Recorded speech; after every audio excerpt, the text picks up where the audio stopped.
નમસ્કાર, હું ઇરફાના પટેલ નર્મદા સમાચારમાં આપનું સ્વાગત કરું છું। સૌપ્રથમ જોઈશું આજના મુખ્ય સમાચાર।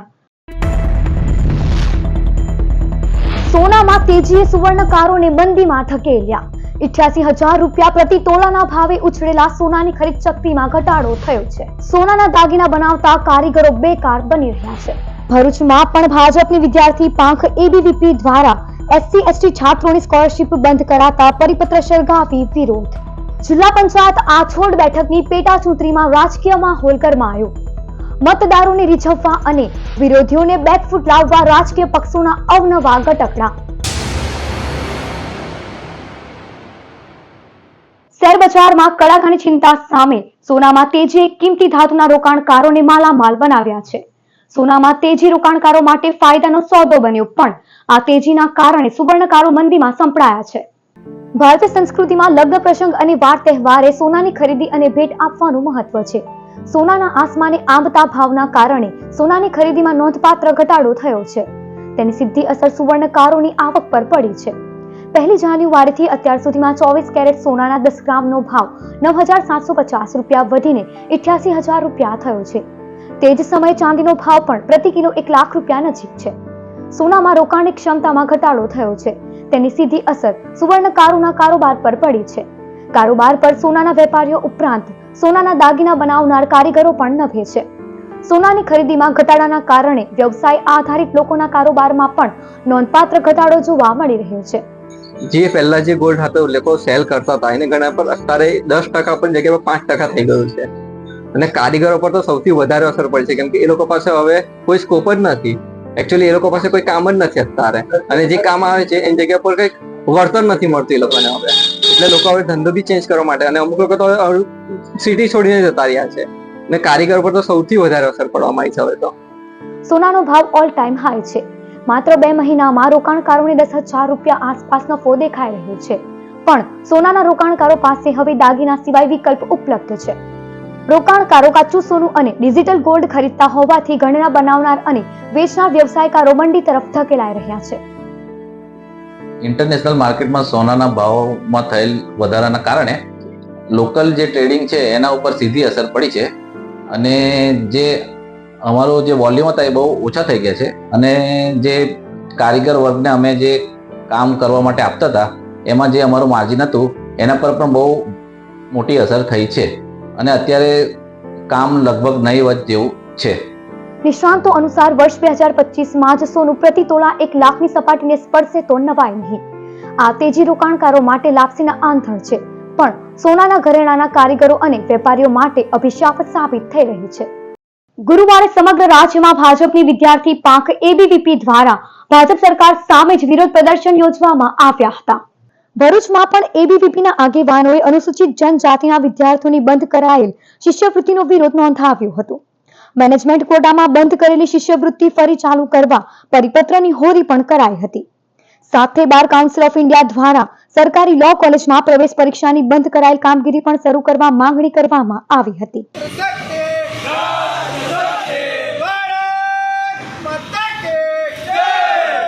હાલમાં આપણે સૌને જાણ હશે કે જે જનજાતિના વિદ્યાર્થી મિત્રો છે એ લોકો માટે મેનેજમેન્ટ કોટાની અંદર જે શિષ્યવૃત્તિ સરકાર દ્વારા આપવામાં આવતી હતી તે રદ કરવામાં આવી છે। તેની જોડે જોડે બાર કાઉન્સિલ ઓફ ઇન્ડિયા કે જેના દ્વારા સરકારી લો કોલેજોની જે શિષ્યવૃત્તિ પ્રવેશ પરીક્ષા ચાલતી હતી તે પ્રવેશ કાર્ય બંધ કરવામાં આવ્યું છે, તે ફરીથી ચાલુ કરવામાં આવે તે અખિલ ભારતીય વિદ્યાર્થી પરિષદ દ્વારા માંગણી કરવામાં આવી છે અને તેની જોડે જોડે આ જે પણ આવેદનપત્ર છે સરકાર દ્વારા આપવામાં આવ્યો તેનો બહિષ્કાર કરીએ છીએ અને એનું સળગાવવામાં આવે છે। ભરૂચના આમોદના આછોદ જિલ્લા પંચાયત બેઠકની પેટા ચૂંટણીમાં કોંગ્રેસ દ્વારા ભાજપ પર આચારસંહિતા ભંગના આક્ષેપ કરવામાં આવ્યા છે અને આ અંગે કાર્યવાહી કરવા માટે તાલુકા વિકાસ અધિકારીને રજૂઆત કરવામાં આવી છે। ભરૂચના આમોદ તાલુકા કોંગ્રેસ પ્રમુખ નવીન પટેલ, યુથ કોંગ્રેસના કેતન મકવાણા તેમજ આમોદ તાલુકાના કેટલાક ગામોના સરપંચો સાથે આગેવાનો તેમજ કાર્યકર્તાઓએ પ્રાંત અધિકારી, ચૂંટણી અધિકારી, મામલતદાર તેમજ તાલુકા વિકાસ અધિકારીને લેખિતમાં રજૂઆત કરવામાં આવી હતી, જેમાં જણાવ્યા અનુસાર આમોદ તાલુકા પંચાયતના કર્મચારી દ્વારા આચારસંહિતા ચાલતી હોવા છતાં ભાજપના તાલુકા પ્રમુખને આવાસ યોજનાની સનદની કોપી આપી છે। આછોદ બેઠકના સભ્યનું 2 વર્ષ પહેલા નિધન થતા આછોદ જિલ્લા પંચાયતની પેટા ચૂંટણી હોવાથી ચૂંટણી પ્રચાર ચાલી રહ્યો છે, જેના કારણે આચારસંહિતા હોવા છતાં તાલુકા પંચાયતમાં ફરજ બજાવતા કર્મચારી દ્વારા આવાસ યોજનાની સનદની ઝેરોક્સ કાઢીને આપી હોવાથી ભાજપના કાર્યકરો દ્વારા વિતરણ કરી મતદારો પ્રભાવિત થાય તે માટે કામગીરી કરી છે. આમોદ તાલુકાના મગરોળ ગામે લોકોને મતદારોને પ્રભાવિત કરવા માટે તથા પ્રલોભન આપવા માટે ગયા છે, તેનો અમે સખત વિરોધ કરીએ છીએ. તથા પ્રશાસનને અમારે કહેવું એવું છે કે જો તમે આ જે કર્મચારી તથા પ્રમુખશ્રી સામે પગલાં નહીં ભરો તો અમે જલદ આંદોલન કરીશું તથા ગાંધી ચિંતા માર્ગે અમે આંદોલન કરવા મજબૂર કરશો. તમે અંકલેશ્વરમાં સોશિયલ મીડિયા પર આદિવાસી સમાજ વિરુદ્ધ અભદ્ર ટિપ્પણી કરનાર યુવકની પોલીસે ધરપકડ કરી. મૂળ અંડાળા અને હાલમાં હાંસોદ રોડ પર રહેતા પિંકેશ પટેલે સોશિયલ મીડિયા પર આદિવાસી સમાજના યુવાનો અને મહિલા વિરુદ્ધ વાંધાજનક ટિપ્પણીઓ કરી હતી. આ ઘટના બાદ આદિવાસી સમાજમાં ભારે રોષ ફેલાયો હતો અને યુવકને જાહેરમાં માફી માંગવાની માંગ કરવામાં આવી હતી. યુવક જાહેરમાં ન આવતા શનિવારે આદિવાસી સમાજે રેલીનું આયોજન કર્યું હતું, જે બાદ અંકલેશ્વર એ ડિવિઝન પોલીસ મથકે લેખિત ફરિયાદ નોંધાવી હતી. અભદ્ર ટિપ્પણી કરનાર યુવકની પોલીસે ધરપકડ કરી હતી. યુવાન ક્યારે પણ સમાજ વિશે ટિપ્પણી નહીં કરે તે માટે માફી માંગી હતી. હું પિંકેશ પટેલ. મારે સોશિયલ મીડિયાની અંદર ન જેવી બાબતમાં આદિવાસી સમાજ પ્રત્યે જે થોડાક શબ્દો ગલત લખાઈ ગયેલા હતા એ હું મારા પાછા લઉં છું ને હવે પછી આવા શબ્દ ક્યારેય યુઝ નહીં કરું. હું એની બાહેધરી આપું છું ને સમગ્ર આદિવાસી સમાજ પાસે જે લાગણીઓ ડૂબાઈ છે એના માટે ક્ષમા માગું છું. અંકલેશ્વર ઓએનજીસી ટાઉનશીપ સ્થિત ક્રિકેટ ગ્રાઉન્ડમાં ચાલુ મેચમાં સાપ નીકળતા ખેલાડીઓમાં દોડધામ મચી જવા પામી હતી. અંકલેશ્વર ઓએનજીસી ટાઉનશીપ સ્થિત ક્રિકેટ ગ્રાઉન્ડમાં આજ રોજ ક્રિકેટ મેચ રમાઈ રહી હતી. તે દરમિયાન અચાનક સાપ નીકળતા ખેલાડીઓમાં નાસભાગ મચી જવા પામી હતી. સાપ છેક પીચ સુધી આવી જતા 30 મિનિટ સુધી ક્રિકેટ મેચ બંધ કરવાની ફરજ પડી હતી. જોકે સાપે પણ પીચ ઉપર પોઝ આપી ક્રિકેટરોનું અભિવાદન મેળવ્યું હતું, જે બાદ સાપ પણ નીકળી ગયો હતો. ભરૂચ તાલુકાના પાલેજ ગામની વલણ ફાટક પાસે પાર્ક કરેલ 6 લાખ રૂપિયાની કિંમતનું ડમ્પર ચોરી વાહન ચોરો ફરાર થઈ ગયા હતા. પાલેજ નવી નગરીમાં રહેતા ઇમરાન શાહ અહેમદ શાહ દીવાને પોતાનું હાઈવા ડમ્પર નંબર GJ07UU8240 ગત તારીખ 14મી જાન્યુઆરીના રોજ વલણ ફાટક પાસે ખુલ્લી જગ્યામાં પાર્ક કર્યું હતું.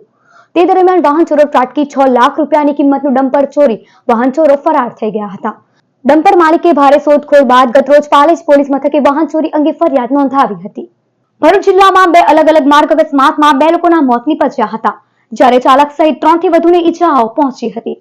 ભરૂચના શેરપુરા વિસ્તારમાં આવેલ વસીમ વિલા સોસાયટીમાં રહેતા સદ્દામ મોહમ્મદ અંસારીના બનેવી મોબીન અંસારી દહેજની સિવા ફાર્મા કંપનીમાં નોકરી કરે છે, જેઓ ગતરોજ સાંજના સમયે ઇન્ડો બેક્ઝિંગ કંપનીના કર્મચારીઓને લઈ જતી લક્ઝરી બસમાં ડ્રાઈવર કેબિનમાં બેસી ભરૂચ આવી રહ્યા હતા. તે દહેજથી ભરૂચ તરફ આવતા સરસ્વતી નાળા પાસે આગળ ચાલતી ટ્રક સાથે બસ ભટકાઈ હતી, જે અકસ્માતમાં ટ્રક ઉભેલ ઇકો કાર સાથે અથડાતા ટ્રિપલ માર્ગ અકસ્માત સર્જાયો હતો. આ અકસ્માતમાં ફંગોળાઈ નીચે પડી ગયેલ મોબીન અંસારી ઉપરથી બસના ટાયર ફરી વળ્યા હતા. આ અકસ્માતમાં ઈજા પામેલ તમામ ઈજાગ્રસ્તોને તાત્કાલિક સારવાર અર્થે ભરૂચની સિવિલ હોસ્પિટલ ખાતે ખસેડવામાં આવ્યા હતા, જ્યારે મોબીન અંસારીને તબીબે તપાસી મૃત જાહેર કર્યા હતા. જ્યારે આવી જ રીતે વાલિયા તાલુકાના કબીરગામ ગામના ટેકરી ફળિયામાં રહેતા હરિસિંહ વસાવા ઝઘડા જીઆઈડીસીમાંથી નોકરી ઉપરથી પોતાની બાઇક લઈ ઘરે આવી રહ્યા હતા. તે દરમિયાન સેવડ ગામની કબીરગામને જોડતા માર્ગ ઉપર પૂરપાટ ઝડપે ધસી આવેલ ટ્રક ચાલકે બાઇક સવાર યુવાનને ટક્કર મારતા અકસ્માત સર્જાયો હતો. આ અકસ્માતમાં ગંભીર ઇજાઓને પગલે ઇજાગ્રસ્તને તાત્કાલિક સારવાર અર્થે વાલિયા સરકારી દવાખાને ખસેડવામાં આવ્યો હતો, જ્યાં હાજર તબીબે યુવાનને તપાસી મૃત જાહેર કર્યો હતો. અકસ્માત અંગે વાલિયા પોલીસે ગુનો નોંધી તપાસ હાથ ધરી છે. અંકલેશ્વર શહેર એ ડિવિઝન પોલીસે નોબડિયા સ્કૂલની પાછળ બાલાની ચાલમાં ખુલ્લી જગ્યામાં જુગાર રમતા 4 જુગારિયાઓને ઝડપી પાડ્યા. અંકલેશ્વરના નોબડિયા સ્કૂલની પાછળ બાલાની ચાલમાં ખુલ્લી જગ્યામાં લાઇટના અજવાળે કેટલાક ઇસમો જુગાર રમી રહ્યા છે, જેવી બાતમીના આધારે અંકલેશ્વર શહેર એ ડિવિઝન પોલીસે દરોડા પાડ્યા હતા. પોલીસે સ્થળ પરથી રોકડા મળી 2630 નો મુદ્દામાલ કબજે કરી હસ્તી તળાવ બાલાની ચાલમાં રહેતો જુગાર સિકંદર ઇબ્રાહિમ મોહમ્મદ, અઝીમ અખ્તર હુસેન શેખ, આસિફ અનવર શેખ અને સાહિલ સીડીને ઝડપી પાડ્યો હતો. વાલિયા તાલુકાના દહેલી ગામના ગગનનાથ મહાદેવ મંદિરથી ભિલોડને જોડતા પુલનું ખાતમુહૂર્ત કરાયું. વાલિયા તાલુકાના દહેલી ગામના ગગનનાથ મહાદેવ મંદિરની ભિલોડને જોડતા કીમ નદી ઉપર પુલના અભાવે ગ્રામજનો અને ખેડૂતો અગવડ અનુભવી રહ્યા છે. આ અંગે ગ્રામજનોએ તંત્ર અને ધારાસભ્ય રીતેશ વસાવાને રજૂઆત કરી હતી, જે રજૂઆતને ધ્યાનમાં રાખી ગ્રાન્ટ મંજૂર કરવામાં આવતા ગગનનાથ મહાદેવ મંદિર પાસે ધારાસભ્ય રીતેશ વસાવાના હસ્તે ખાતમુહૂર્ત કરવામાં આવ્યું હતું.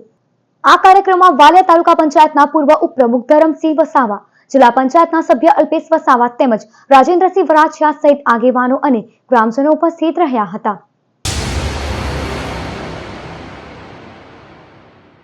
સમાચાર પૂર્ણ કરતા પહેલા એક નજર મુખ્ય સમાચાર પર.